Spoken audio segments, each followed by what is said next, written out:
Pues muchas gracias a los pastores, hemos tenido un tiempo precioso. Gracias por todo el esfuerzo, por todo lo que, pues nosotras las predicadoras nomás llegamos a sentarnos a la mesa, que ya está servida, pero híjole, todo lo que tiene que hacerse, ¿verdad? Es que como cuando los hijos llegan a comer o cuando el marido, no saben toda la locura que se llevó a cabo antes, ¿no? De ir al mercado, de comprar la cosa, desde pensar qué vamos a hacer de comer, pero que llegan y en 10 minutos se acabó todo eso, ¿verdad? Y así parece este congreso.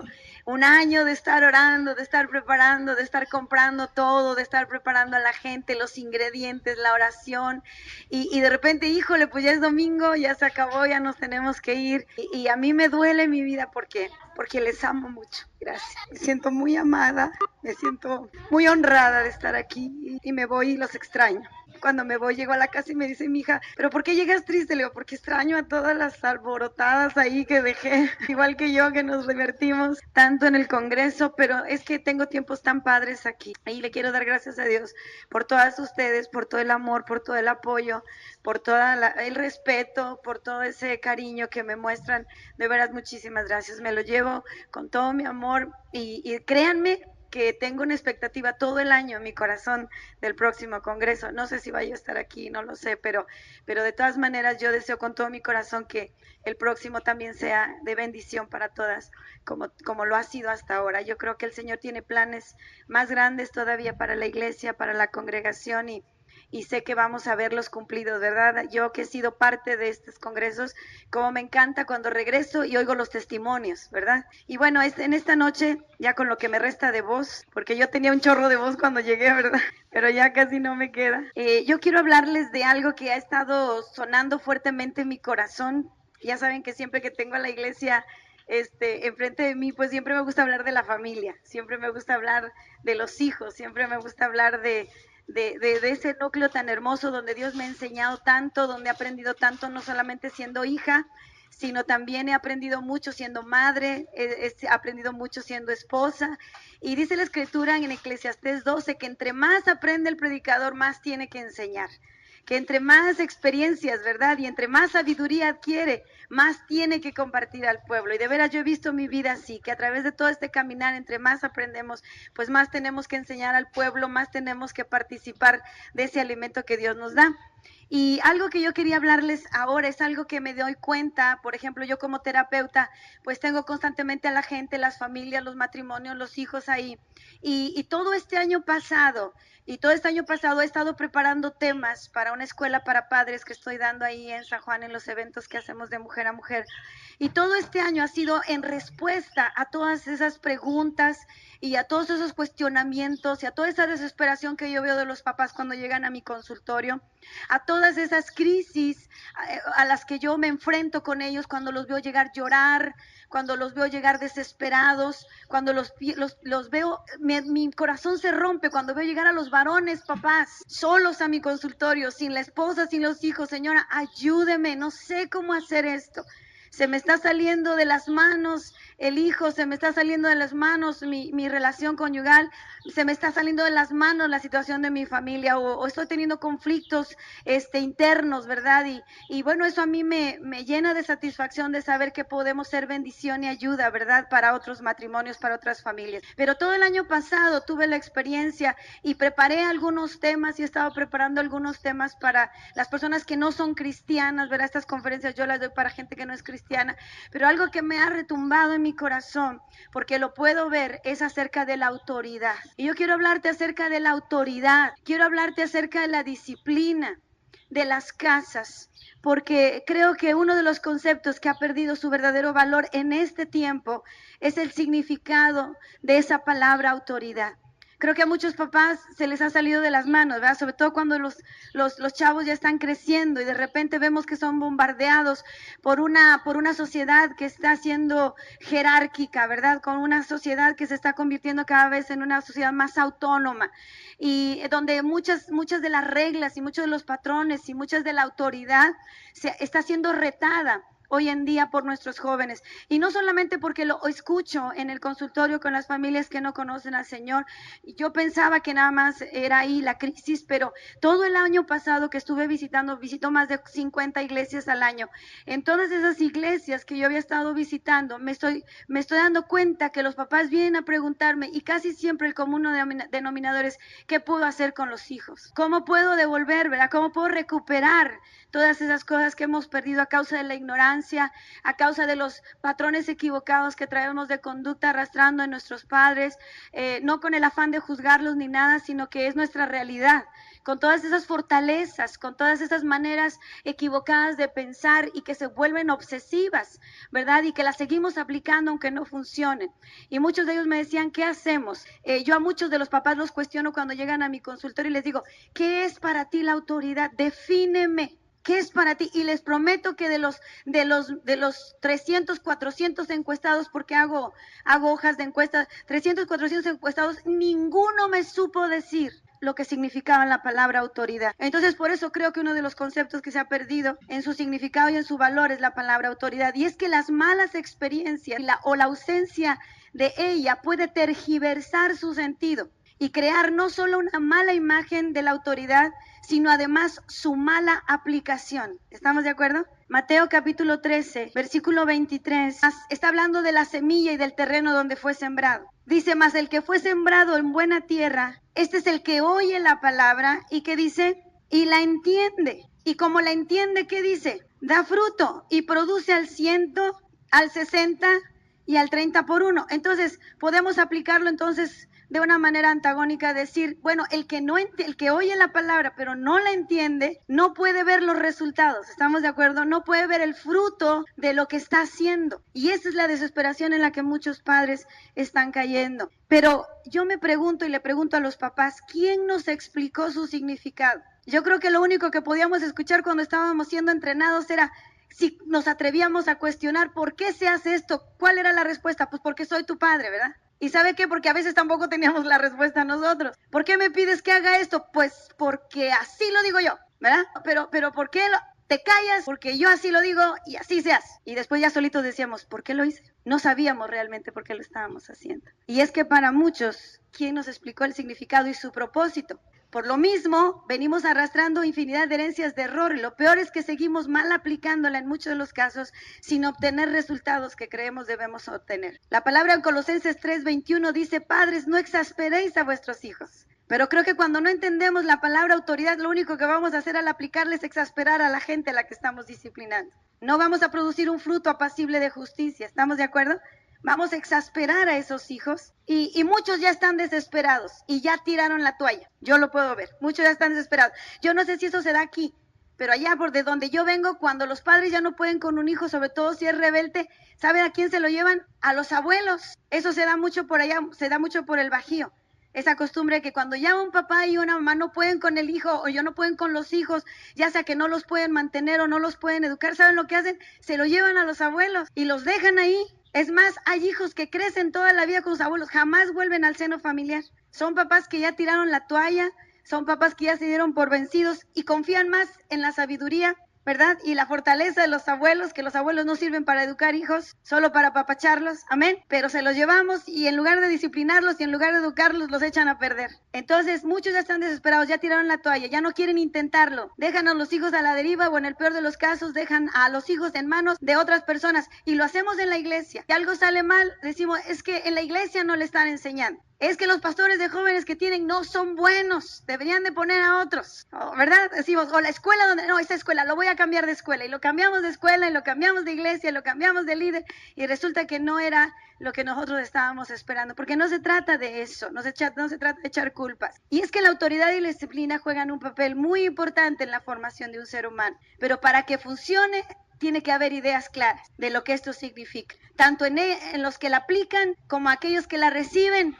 Mira lo que dice aquí: debemos estar dispuestos a desechar esa falsa información y a reaprender por la salud mental de nuestras generaciones. ¿Estamos de acuerdo? No importa qué clase de papás hayas tenido tú, mi hermano, y si esa puede seguir siendo tu excusa toda la vida. Pero lo que ahora te digo, que el que está en Cristo es una nueva criatura. Amén. ¿Sabes que si no tuviste un buen padre terrenal, tienes un buen padre celestial? Amén. Si no sabes a quién ir, ¿verdad? Cuando te estás topando con una situación difícil, pues ve a Dios. Él tiene vasta experiencia en hijos rebeldes, en hijos difíciles, ¿no es cierto? Entonces podemos ir al Padre Celestial, ya no hay pretextos, ya no podemos decir, es que a mí nadie me enseñó, es que a mí nadie me modeló esto, es que a mí nadie me lo aplicó, pero Dios sí lo puede enseñar, sí lo puede aplicar y sí lo puede poner en práctica de manera muy exitosa, ¿ok?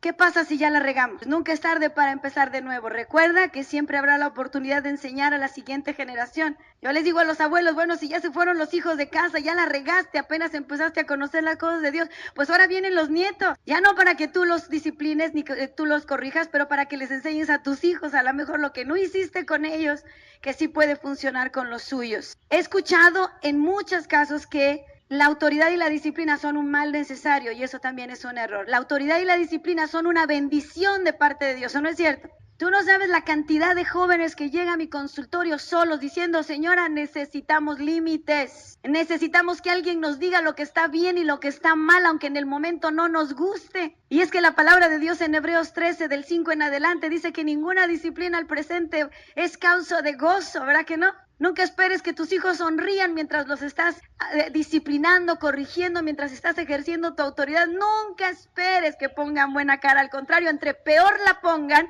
quiere decir que vas por buen camino. Amén. Entre peor cara te pongan, quiere decir que la llevas bien, ahí la llevas. ¿Sabe por qué la Biblia dice que si se ríe es que entonces no estás aplicando bien la disciplina? Porque ninguna disciplina al presente es causa de gozo, pero después da fruto apacible de justicia en los que ella han sido ejercitados. ¿Estamos de acuerdo? Las leyes, las normas, los parámetros siempre serán necesarios para que una sociedad pueda vivir en paz y en armonía. Pero quienes establecen las leyes, así como quienes las aplican, así como quien las sanciona por no obedecerlas, son quienes hacen de una nación fuerte y digna, preservándola para las siguientes generaciones. Pero todo comienza en casa. ¿Cuántos están de acuerdo conmigo? Todo comienza en casa porque de ahí se lleva donde quiera que accionamos. Por eso es que necesitamos nosotros como padres entender estos conceptos primero para luego poder aplicarlos y obtener resultados satisfactorios. Y yo le dije a Dios cuando estaba escribiendo este material, ¿y por dónde empiezo? Señor, es muy padre esto de la disciplina, pero yo veo un verso en la Biblia que habla de eso. Uno en el Nuevo y uno en el Antiguo. El Antiguo dice, instruye al niño en su camino. Entonces, qué bruto, qué experiencia. ¿Cómo le hago? Instruye al niño en su camino y cuando fuere viejo no se apartará de él. Oye, qué padre, ¿no? Pero ¿cómo lo instruyo? En el Nuevo Testamento dice, y vosotros padres, criar a vuestros hijos en la disciplina y en la amonestación de Dios. ¿Y cuáles son esos pasos? Y yo le dije a Dios, llévame a una escritura clara. Porque a mí, acuérdense que a mí Dios me lo tiene que explicar con manzanitas. Entonces yo le dije, Señor, yo necesito una escritura donde me lo expliques con manzanitas. ¿Cómo poder recuperar la autoridad como padres cristianos? ¿Cómo poder deshacernos de todos los patrones y de todas las fortalezas y de todas las vanas maneras de vivir que aprendimos de antes y volver a comenzar? ¿Cómo, Señor? Entonces Dios me llevó al libro de Nehemías, cosas que jamás en mi vida había visto ahí. He leído el libro de Nehemías como usted no tiene una idea.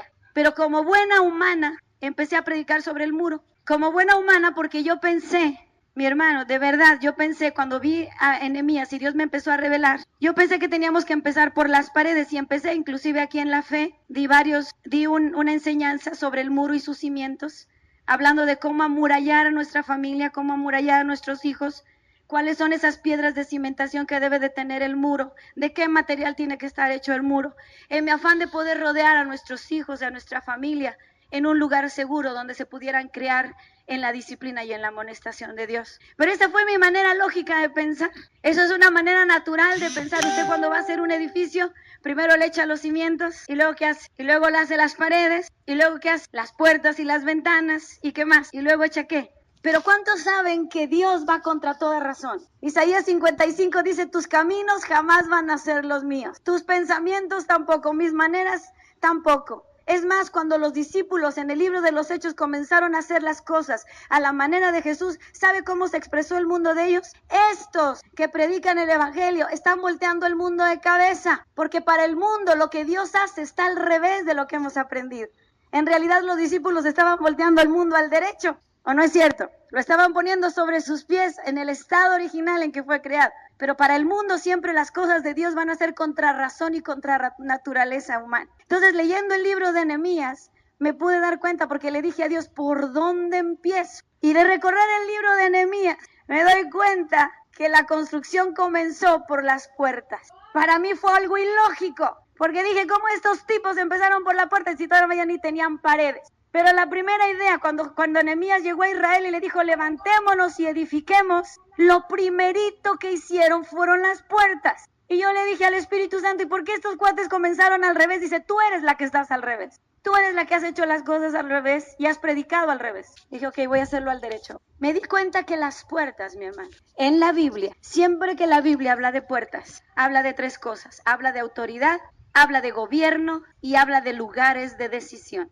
Tres cosas importantes. Cada vez que usted va a puertas en la Biblia, su simbolismo espiritual será gobierno, autoridad y lugares de decisión. ¿Y sabe qué? Si vamos a hablar de la restauración de una casa, y vamos a hablar de la restauración de una familia, y si vamos a hablar de recuperar la autoridad para nuestras generaciones, tenemos que empezar por donde Dios empieza. Y tenemos que empezar por las puertas. Cuando empecé a estudiar las puertas, mi hermano, me di cuenta de los tesoros de este libro. Me di cuenta de todo lo que está guardado aquí, de los tesoros escondidos. Cuando Dios dice, clama a mí y yo te voy a enseñar lo grande y lo oculto. Y cuando yo empecé a leer este capítulo 3 de Nehemías, quiero hablarte de las puertas que me alcancen a explicar. Y después le pongo continuará. ¿Estás de acuerdo? Pastor, entonces va a tener que invitar otra vez por lo menos para que acabe con ellas. Pero ¿sabes qué? Vamos a empezar por las puertas. Porque mira, te voy a decir una cosa. El clamor fue que las puertas estaban derribadas y los muros también. Esdras es un tipo de Jesús. Esdras vino a levantar el templo y la ciudad. ¿O no es cierto? Eso habla de nosotros. Pero Nehemías, que es un tipo del Espíritu Santo, vino a levantar las puertas y el muro, que habla de la protección, la autoridad y el gobierno del creyente que está ahora en la gracia de Dios. Entonces, Nehemías es un tipo del Espíritu Santo. Y quiero que sepas esto, cuando dice levantémonos y edifiquemos, el Espíritu Santo lanza el reto, como te lo va a lanzar en esta tarde, pero tú eres el que tienes que tomar la decisión. Y cuando nosotros tomamos la decisión, no solamente el Señor nos da la sabiduría, sino también nos proporciona el material y las armas para poder hacerlo. ¿No te da gusto que no vas a hacerlo solo? No solamente te va a decir Dios la tarea a efectuar, pero te va a llenar del material y te va a llenar de la fuerza. ¿No le das gracias al Señor por eso? Empecemos por la puerta número 1. Ahora que fue Israel, gracias a Dios pude corroborar todo esto y no sabe, vengo con un gozo. Porque yo bien preguntona como siempre que soy, yo me paré en todas las puertas y yo le decía a la gente, óigame, dígame que para qué servía esto, óigame, ¿y para qué servía esta otra? Y yo estuve preguntando a todo lo que pude, a los guías que encontraba, porque yo quería completar mi estudio para venírselo a vaciar en su corazón. Ahora, cuando yo te diga una puerta, está hablando del ministerio efectuar, ¿estamos de acuerdo? La tarea. Cuando yo te hable de la persona que la edificó, vamos a estar hablando de actitudes. Descubrí el significado de los nombres que edificaron cada puerta, hermano, y me llevé cada sorpresa.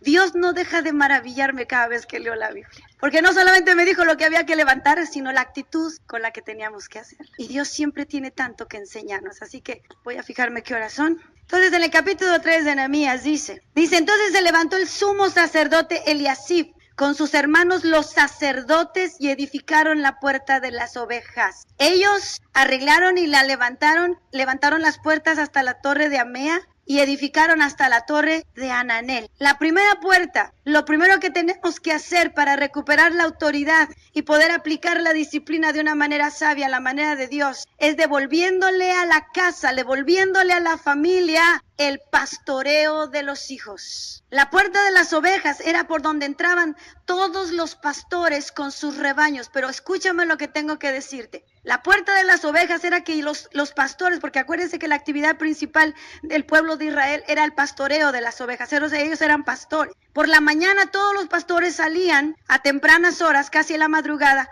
para ir a llevar a sus ovejas a pastar. Ellos escogían el pasto, ellos escogían el agua, ellos escogían los lugares donde deberían y se ocupaban de su rebaño todo el santo día. Ya llegada la noche, cada uno de ellos empezaba a traer a sus rebaños porque el redil principal de los pastores estaba dentro de los muros. Tenían que traer a sus ovejas adentro para que no fueran víctimas ni de los lobos rapaces, ni de los salteadores y ladrones de los que habla Jesús en Juan 10. ¿Estamos de acuerdo? Esto me habla, hermanos, que si nosotros queremos recuperar la autoridad de nuestra casa, el pastoreo se tiene que llevar a nuestra familia. Ahora, dice que Eliasib fue el que lo edificó. ¿Sabe quién era Eliasib? Un sacerdote. Mi hermano, la tarea de reedificar el pastoreo en nuestras casas es una tarea sacerdotal. Es algo que le corresponde a los varones. Desgraciadamente nuestra cultura y los malos patrones de conducta que venimos atravesando le ha dejado y le ha delegado esta tarea y únicamente a la mujer. Pero hermano, la palabra del Señor es muy clara cuando dice que la tarea sacerdotal de edificar una casa y de edificar el pastoreo es de los varones. Eso es lo primero que tenemos que estar haciendo. ¿Qué debe de haber en esta restauración? En tu casa Dios quiere que sea devuelto el alimento espiritual, la protección de tu rebaño, la disciplina, la enseñanza de la palabra. ¿Sabe por qué a veces los hijos les cuesta tanto trabajo asimilar el pastoreo de la iglesia? Porque no lo viven en su casa.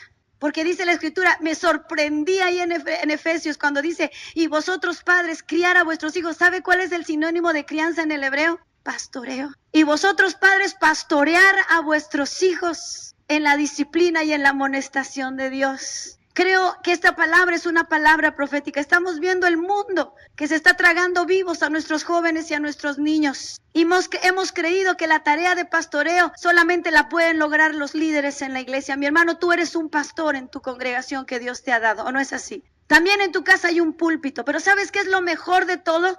Que Dios ha puesto sobre ti la unción sacerdotal para hacer esta tarea. Por eso dijo en 1 Corintios 11:3, quiero que sepas que el varón es cabeza de la mujer, así como Cristo es la cabeza del varón. ¿Verdad?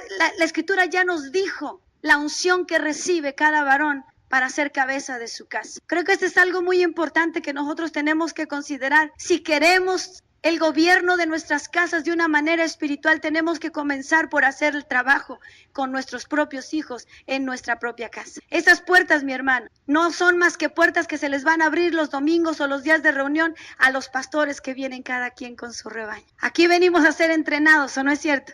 Aquí venimos a ser capacitados, ¿o no es cierto? Aquí venimos a ser cuidados, aquí venimos a ser guardados, aquí venimos a recibir el alimento. Pero después cada varón tiene que salir por esa puerta, cada quien con su rebaño, llevarlo a pastos verdes y aguas tranquilas, alimentarlo y crecerlo espiritualmente para que pueda no solamente respetar lo que tiene en casa, sino también respetar lo que tiene en la iglesia. Yo creo que algo que nos ha faltado en este tiempo es pastorear a nuestra casa. Le hemos delegado a veces a la esposa esta tarea, o le hemos delegado esto a los pastores de la iglesia, o le hemos delegado esto a lo que está en la congregación, cuando es algo que tenemos que empezar nosotros. Eliasib, el sacerdote, fue quien lo construyó. ¿Qué significa Eliasib? Yo le decía a Dios, cuando me reveló los nombres de las personas que edificaron las puertas, le decía a Dios, ¿por qué pusiste este nombre aquí? Y Dios me dijo, porque muchos varones se han apocado y muchos varones se han vuelto pusilánimes para pastorear sus casas por su pasado. Muchos varones creen que ya no tienen autoridad porque a lo mejor vienen de una vida de pecado, a lo mejor vienen de vidas de adulterio, de perversión sexual, de abandono, de segundas y terceras nupcias. Pero vuelvo a repetir, el que está en Cristo es nueva criatura. Amén. ¿Sabe qué quiere decir es Eliasib? Eliasib quiere decir Dios restaura. Esa debe ser la actitud que debemos de tener al comenzar ese pastoreo en nuestras casas. Dios restaura. No importa lo que haya yo sido antes. No importa dónde haya yo estado, no importa cómo me haya comportado, no importa cuánto la haya yo regado, la tarea sigue siendo mía, ¿o no es cierto?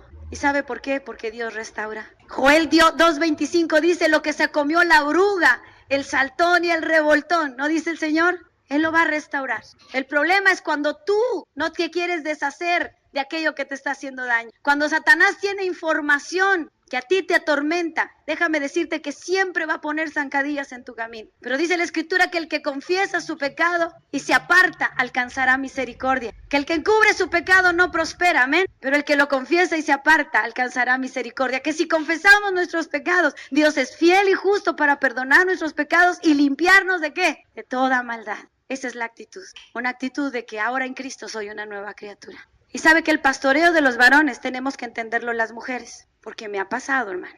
¿Sabe? Descubrí en la psicología algo que yo jamás en mi vida me hubiera imaginado, y es cierto porque lo he vivido en la práctica y lo puedo ver en la palabra. Pero ¿sabe qué dicen los estudiosos? Que el varón tiene una capacidad especial para ver el potencial en los hijos. Por eso un padre se frustra tanto cuando su hijo no está rindiendo lo que tiene que rendir. Casi siempre el padre es el que reta el potencial en los hijos. Casi siempre el padre va a hacerlo de manera hosca, de manera brusca. ¿Sabe por qué? Porque han descubierto los estudiosos que el padre es el que libera a los hijos de la inmadurez y de la pasividad, que es la fuerza del varón, su presencia, su palabra y su autoridad, la que saca a los hijos de la inmadurez, la que los hace crecer. Y la manera que los hace crecer es retando todo el tiempo su potencial. ¿Sabe qué me di cuenta? Que Dios puso en los varones una mirada clínica que muchas veces las mujeres no lo detectan. El varón puede ver el potencial que hay en un hijo y frustrarse grandemente, y por eso llegar al enojo y a los malos tratos, porque puede ver que el hijo puede y no lo está haciendo. La mujer tiene una manera distinta de mirar a los hijos. Dicen que la mujer no mira el cerebro, sino el corazón. Por eso cuando el papá le está diciendo al hijo, óyeme, ¿cómo que un 8? Y la mamá le dice, pero no lo lastimes. La mujer siempre le pondrá la mano al hijo en el corazón, ¿no es cierto? Pero no se lo digas tan feo, y nos lo llevamos aparte y le dices, díselo con amor. El hombre jamás podrá decir a veces con amor las cosas, ¿o no es cierto? Hay esa pugna porque se lo dijiste re feo. Pero ¿sabes qué, mi hermana? Esa capacidad de hacer las cosas la dio Dios. Porque si los hijos nada más lo educáramos, las mujeres serían unos babosos, ¿o no es cierto? Porque imagínense, el papá es el que le dice al hijo, súbete a la bicicleta, pero se cae, le dice, va a raspar, déjalo. Órale, súbase, mijo, y se cae y se rompe la cara, y otra vez, y el hijo quiere aprender a nadar y lo avienta al agua, órale, mijo, nade, y la mujer lo anda cachando, no, así de que no me lo maltrates. ¿Sabe por qué? Porque el padre saca a los hijos de la inmadurez, y la madre saca a los hijos de la aflicción. Para eso fuimos creados, por eso necesitamos ese balance en las casas, amén. Y ese pastoreo a veces va a ser así, a veces el hombre va a tener que estar insistiendo en el potencial, y la mujer va a estar insistiendo en los sentimientos, en las emociones, en el corazón del hijo.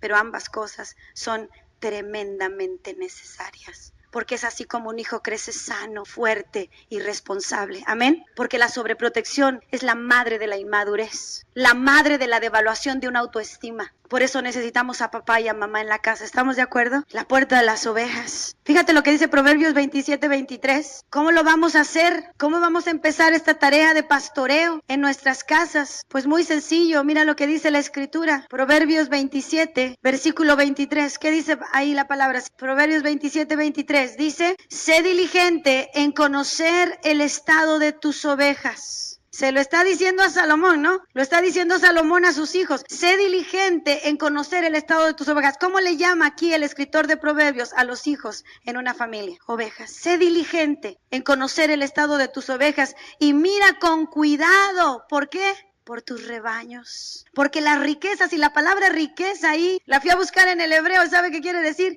Porque las oportunidades no las vas a tener siempre. Las oportunidades para enriquecer el crecimiento de esa persona no las vas a tener siempre. Y dice la Escritura, y será la corona para perpetuas generaciones. Te vas a perder la oportunidad de dejar huella para los que vienen atrás. Sé diligente, ¿qué quiere decir? Mira cuidadosamente, observa, aprende a conocer el estado de tus ovejas y de tus hijos, obsérvalos. Cuando notes comportamientos que no son regularmente lo que tu hijo es, pregunta, confronta, espera las oportunidades, ora, pregúntale a Dios. No digas, ay, que está en adolescencia, tiene hasta aquí la hormona, ¿quién sabe qué vino de...?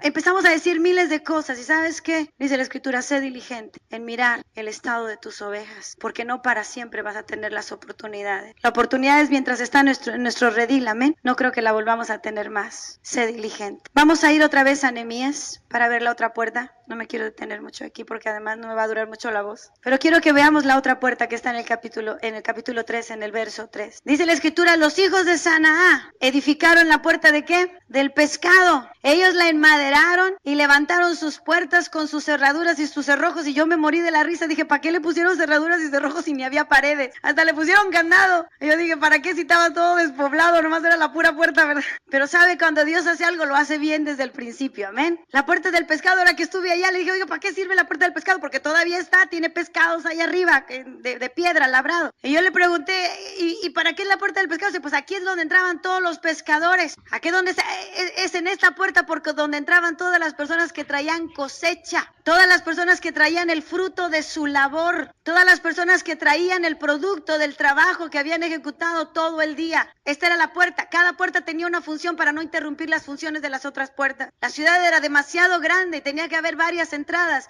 que se ocupaban de abrirles precisamente los accesos a cierto sector de la población, de modo que no se atropellaran entre sí en sus actividades. Pero esta puerta del pescado, mi hermano, nos habla de que tenemos que recuperar la autoridad, tenemos que recuperar la pasión por las almas en nuestras propias casas. Creo que el evangelismo también tiene que regresar a nuestra casa. Creo que también el rescatar vidas de las manos de Satanás tiene que regresar a nuestra casa. ¿Sabe que esto nos da autoridad? Es impresionante. Yo tuve una experiencia apenas con mis hijos. Nos cambiamos a una casa después de no sé cuántas veces. Y resulta que la vecina empezó a golpear a sus hijos y empezó a golpear a su perrito. Y creo que hasta al marido lo golpeaba, yo no sé. Pero era una mujer sumamente iracunda. Y yo me acuerdo que en ese momento mis hijos, yo los veía que se contristaban en su espíritu tremendamente. Sobre todo Ana, que es la más sensible. Samuel le gritaba por la barda: ya señora, cálmese. O Samuel es así: ya no le pegue al perro, la van a denunciarla. O el otro le gritaba, porque así es Samuel. Le digo que esa vasija tiene más boca que orejas. ¿Sí ha visto esas vasijas que tienen, son bocones? Tienen las orejas bien chiquitas y la boca bien grande. Pero sabe que la que lloraba era Ana. Y sabe qué cosa tan preciosa de poder ella voltearse conmigo y decir: madre, vele a hablar de Cristo. Vamos a empezar un ayuno y oración, mamá. Vamos a empezar un ayuno para que el Espíritu de Dios ablande su corazón. Y cuando esté listo podamos ir a lanzarle la palabra y esa mujer llegue a Cristo y cambie su manera de ser. Yo me quedé de a 6. ¿Sabe? Esto se aprende en casa. Porque ella sabe que donde quiera que hemos ido, siempre hemos compartido la palabra con alguno de los vecinos, ¿o no es cierto? ¿Sabe? La pasión por las almas nos da autoridad de decirle a nuestros hijos: tú también necesitas a Jesús, ¿o no es así? La puerta del pescado, la conversión de sus almas, la pasión por las almas. Yo decía: ¿por qué mi marido es un loco apasionado por los perdidos? A mí en las predicaciones, si él está presente toda la vida, me manda recados: Blanca, no te olvides de los perdidos. Siempre se me olvidan los perdidos a mí. Es que mi corazón está en ese momento por la iglesia, ¿no? Pero mi marido siempre, no importa qué predica cacahuates japoneses y al final termina siendo un llamado. Y no, yo decía: Señor, ¿de dónde le viene el amor, la pasión? Él está siempre pensando en los chinos que no han salvado, en los hindús que no han salvado. Yo ni me acuerdo de ellos. Pero ¿sabe qué, mi hermano? Yo decía: ¿de dónde le vino esta pasión? Yo a veces que me tiene que recordar el Espíritu Santo de orar por las naciones y por las etnias, porque a veces me acuerdo, yo estoy más clavada en la iglesia, en predicarle a la iglesia, en enseñarle a la iglesia. Pero ¿sabe? Un día con lágrimas en los ojos, Esteban me dijo: no sabes cómo siento aquí en mi corazón que haya gente que no conoce de Jesús. Y me platicó una experiencia tremenda que tuvo a los 5 años de edad cuando ellos vivieron en Jojocotlán del Camino, ahí en Oaxaca, cuando levantaron el primer seminario bautista de la región, su papá y los hermanos que llegaron con él. Pero sabe que nunca en su vida mi marido se le ha olvidado que todos los días de su vida su mamá lo llevaba, tenía 5 años de edad, y la hermana Beth lo sacaba todas las tardes con un bonche así de folleto, tocaba todas las puertas del pueblo y a todas las personas, una por una, les entregaba un folleto y les hablaba de Jesús. Él estuvo observando todo eso. Veía cómo su mamá les hablaba, oía lo que su mamá les decía. Por un año, una casa de ese pueblo no se quedó sin oír de Jesús. Porque la mamá decía: vámonos, mijo, tenemos que hablarle a esta gente de Cristo. Y las agarraba con su manita y se lo llevaba a todas las casas. ¿Sabe? Ahora hay 6 congregaciones en ese lugar. Y yo decía: híjole, con razón a este hombre le mueven las almas. Esto no lo aprendió en el seminario, esto no lo aprendió en la iglesia, esto lo aprendió en su casa. La pasión por las almas, la pasión por los perdidos. ¿Por qué no por los perdidos que están ahí adentro todavía? ¿Cuánto tienen familiares que no conocen a Jesús? ¿Cuánto tienen hijos que no conocen a Jesús? ¿Cuántos tienen marido que no conoce a Jesús? Mire las manos. ¿Cuántos tienen esposas que no conocen a Jesús? O aquí están. Casi no hay manos. Gloria a Dios, ¿no? Pero ¿sabe qué, mi hermano? Yo creo que la puerta de las ovejas tiene que ser restaurada, ¿no es cierto? Enseñarles a nuestros hijos a ganar almas para el Señor. No solamente sus propias vidas. Mire, no los traiga a la iglesia para que sean salvos. Usted llévelos al Señor, ¿o no es así? Usted pónganle las manos para que reciban el bautismo del Espíritu Santo.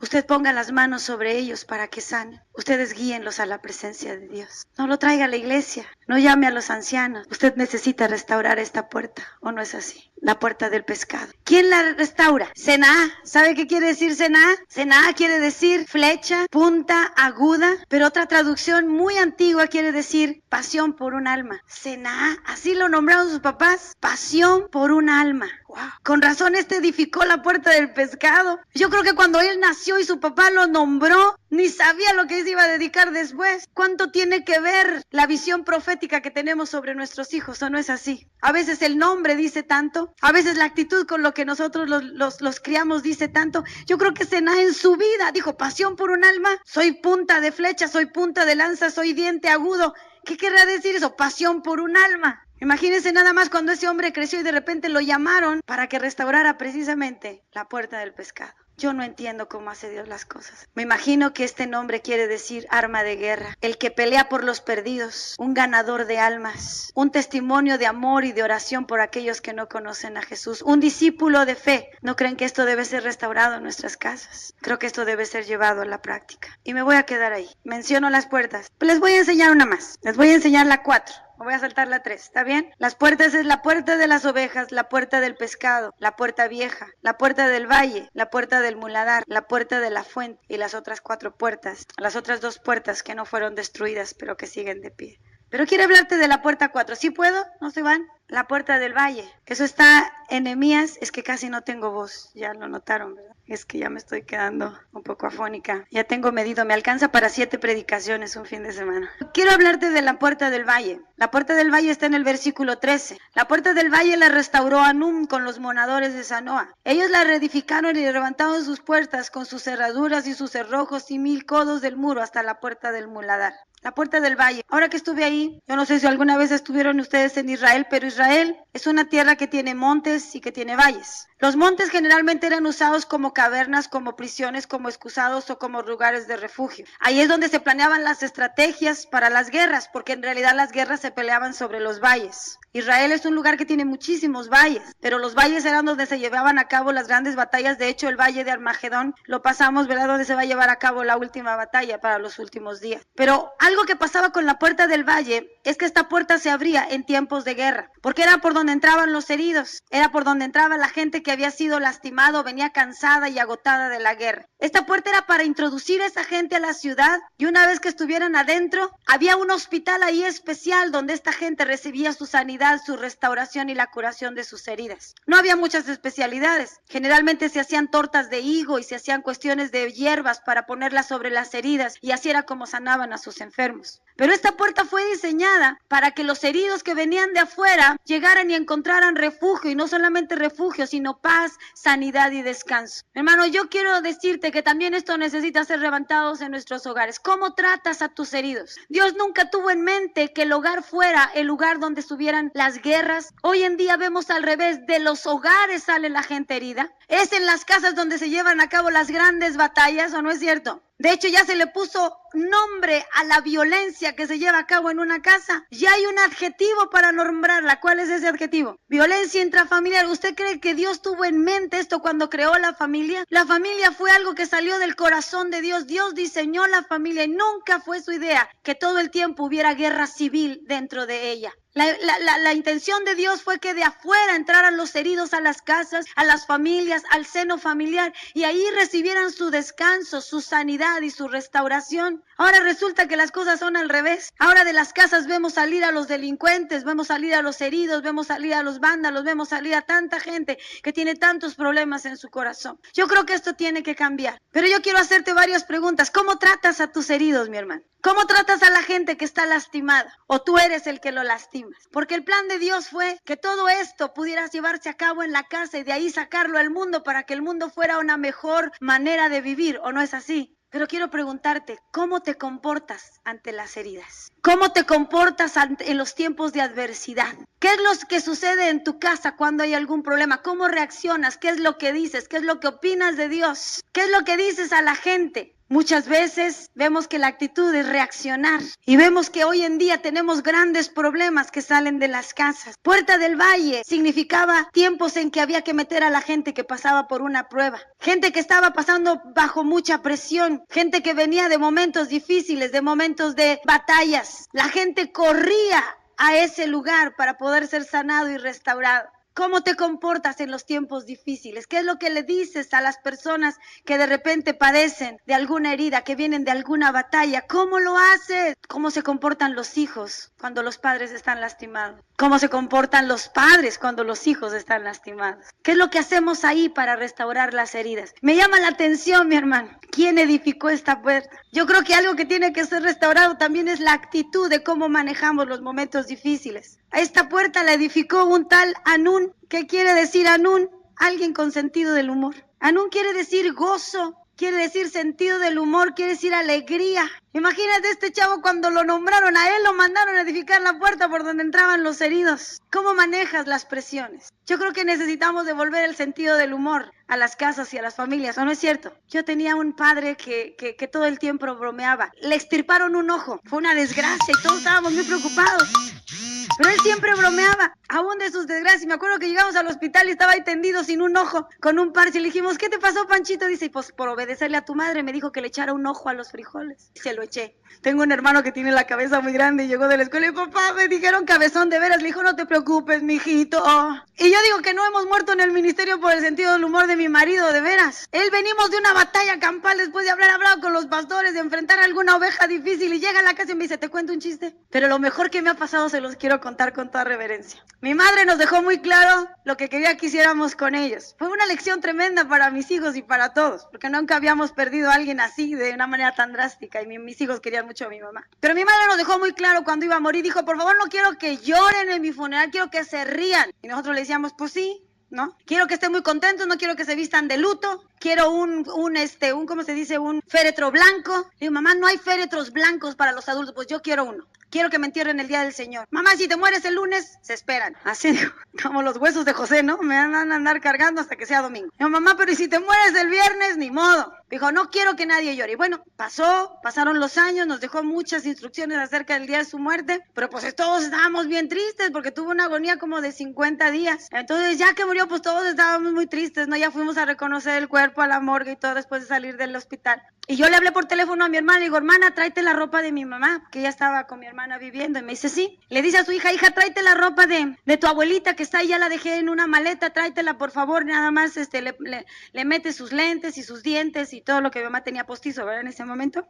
Le dijo, ¿y lo traes? Y dijo, bueno, y ahí se vino mi sobrina. Y cuando llega, dice, mamá, aquí está la maleta. Ah, muy bien. Y ya entonces vamos a la morgue, vamos a reconocer el cuerpo y la llevamos a la funeraria y le entrega a mi hermana la maleta al de la funeraria y dice, por favor, le pone todo lo que está aquí adentro. Y ya nos fuimos y cuando regresamos al hospital, mi sobrina me dice, tía, no encuentro tu chamarra que me prestaste ayer. Y le digo, ¿dónde la puse? No me acuerdo, creo que la metí a los, no sé, creo que ya la perdí. Dice, pero lo peor que todo es que ahí traía yo una toalla femenina, un compás, una goma y un lápiz, que acabo de regresar de un examen. Pues bueno, se perdió la chamarra, llegamos a Puebla, mi mamá ya estaba en la capilla, en el féretro, estaba cerrado. Entonces mi hermana Mari dice, quiero ver a mi mamá, y todos nosotros, no, Mari, recuérdala en vida, ya sabe todo el rollo, ¿no? Yo quiero ver a mamá, que me abran la caja. Ay, hermano. Llega el de la funeraria, le abre la caja y mi hermana la ve y empieza. Y todos nosotros dijimos, no, se está poniendo mal, ¿no? La fuimos a quitar. La fuimos a quitar y se tira en el piso. ¡Ja, ja!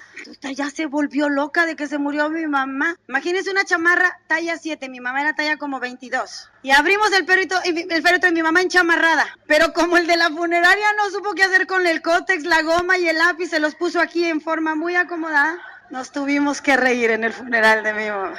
Uno por uno de los hermanos llegó al féretro y todos reaccionaron de la misma forma. Mi mamá enchamarrada, con todos sus aditamentos aquí.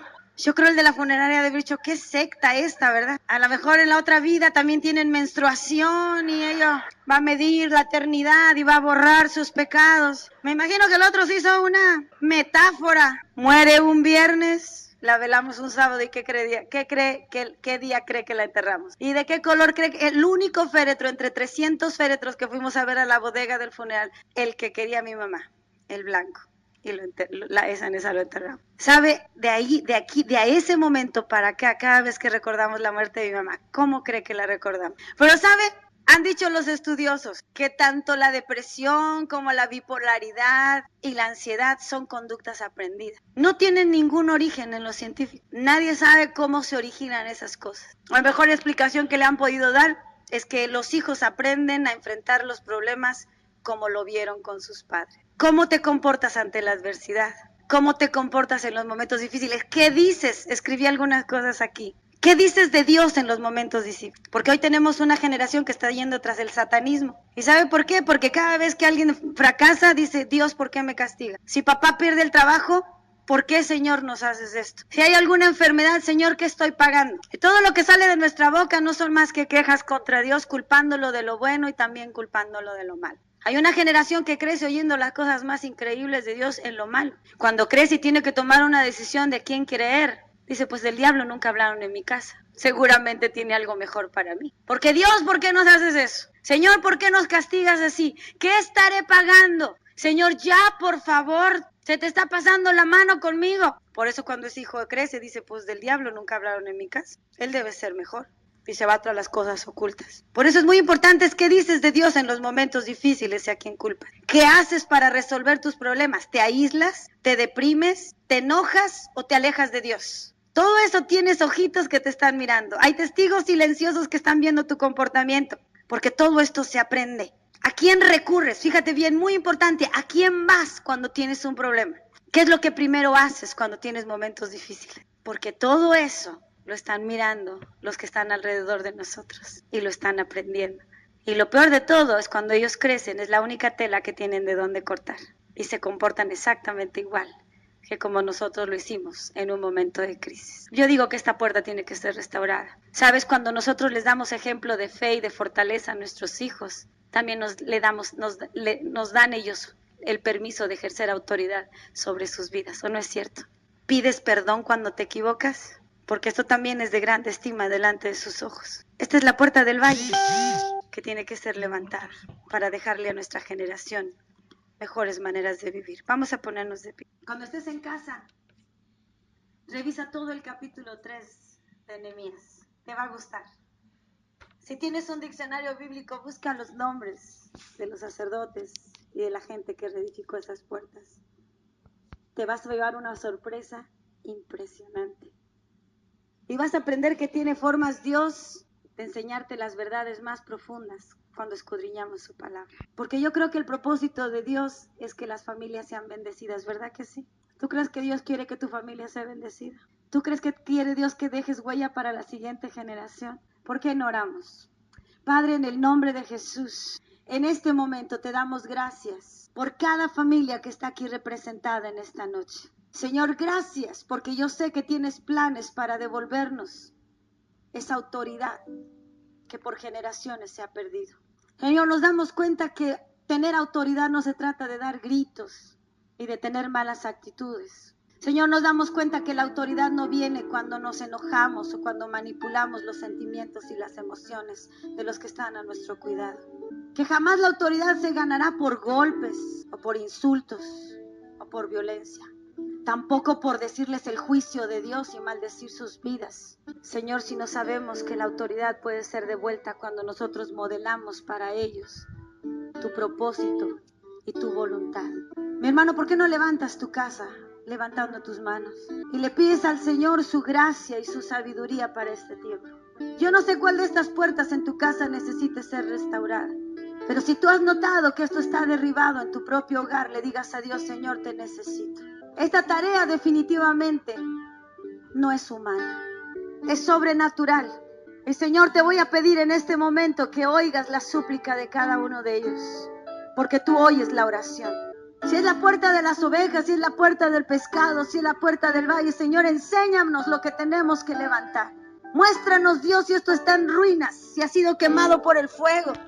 Señor, remuéstranos, por favor, Dios, en este momento, por tu Espíritu Santo, si esto es lo que tenemos que levantar. Y sé, Dios, que no solamente nos vas a dar la estrategia y la sabiduría y la fortaleza, sino también el material para hacerlo. Espíritu Santo de Dios, en este momento encomendamos este proceso en tus manos y te pedimos, Señor, que nos lleves de la mano en todo este camino, que nos muestres, Señor, cómo hacer las cosas. Apelamos a tu poder, apelamos a tu misericordia, Señor, apelamos a tu compañía, Señor, en cada uno de estos pasos. Que podamos ver, Señor, realizado tu propósito y el destino de nuestros hijos, de nuestra esposa, de nuestro esposo, de nuestra familia, Señor, en esta época, en este tiempo, para tu iglesia, para la sociedad y para las naciones. Señor, que podamos ser gente como levadura que leude a otras masas. Que podamos llevar esta influencia, Señor, y este conocimiento a aquellos que no te conocen. Que podamos hablarle, Señor, a toda esa gente que está teniendo conflictos en sus matrimonios, en sus familias, diciéndole: la respuesta no la tengo yo, pero la tiene Dios. Si te acercas a Él, como dice su palabra, no serás avergonzado. Espíritu Santo de Dios, que podamos ser esa influencia en nuestra sociedad en este tiempo. porque de Sión saldrá la ley y de Jerusalén la palabra del Señor, que ha de regir el carácter moral de nuestras generaciones. Es a través de tu iglesia que tú quieres mostrar tu amor y tu misericordia a los perdidos. ¿Cómo está tu casa, hermano? ¿Cómo está tu familia? ¿Cómo está la autoridad ahí? ¿Cómo estás llevando a cabo la disciplina? ¿Cómo están respondiendo los hijos a esa autoridad y a esa disciplina? ¿Qué fruto estás mirando de todo esto? La esperanza de todo es que el Señor está aquí para ayudarnos, que el Señor está aquí para contestarnos, que el Señor está aquí. Yo quisiera que el hermano Ferrara pasara un momentito y que orara, que diera una bendición pastoral a las casas. Dios quiere restaurar el sacerdocio en nuestros hogares.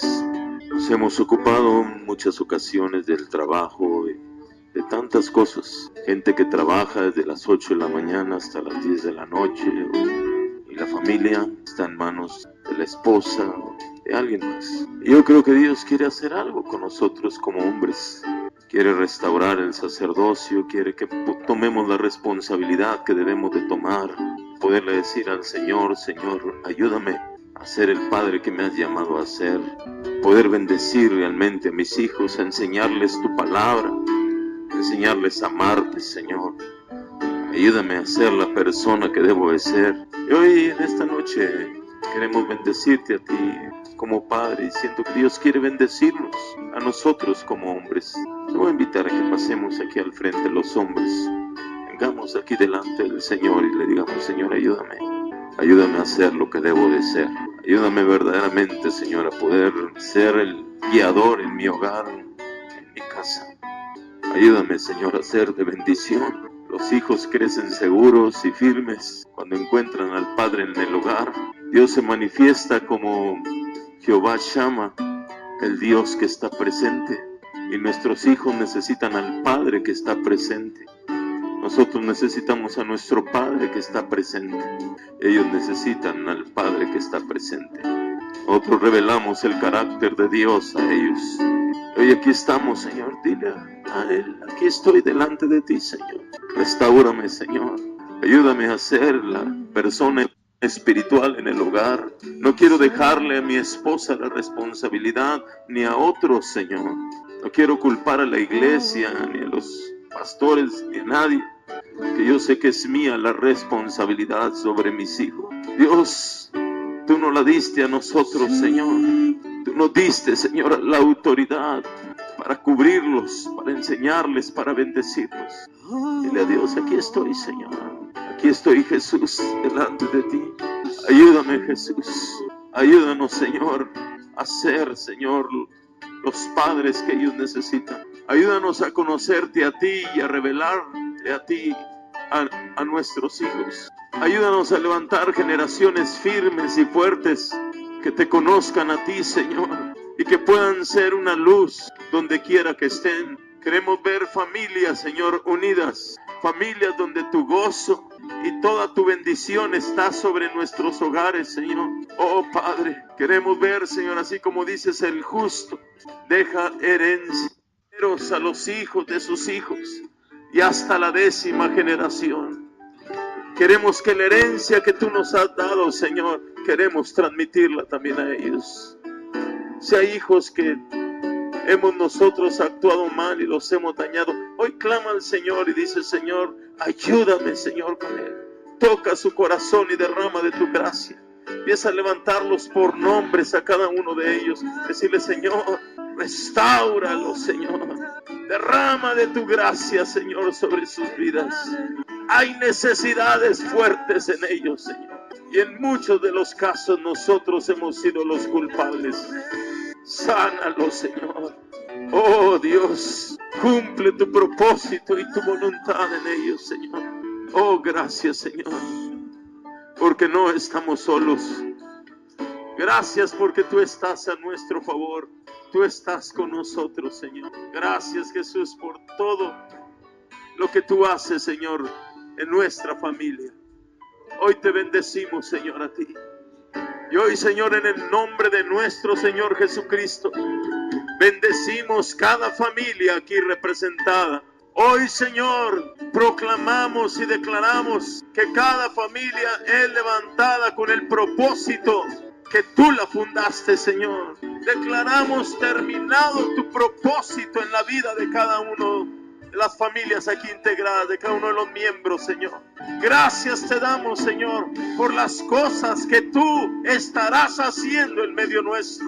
Hoy te agradecemos, Señor, por tu obra completada en medio de tu casa, Señor. Gracias, Señor, por lo que traerás en medio nuestro, por la sabiduría, la inteligencia, el discernimiento, Señor. Gracias, Jesús, por todo lo que tú estás haciendo. Hoy te bendecimos, Jesús. Órale ahí. Voluntad llena de gloria, tu casa, Jesús.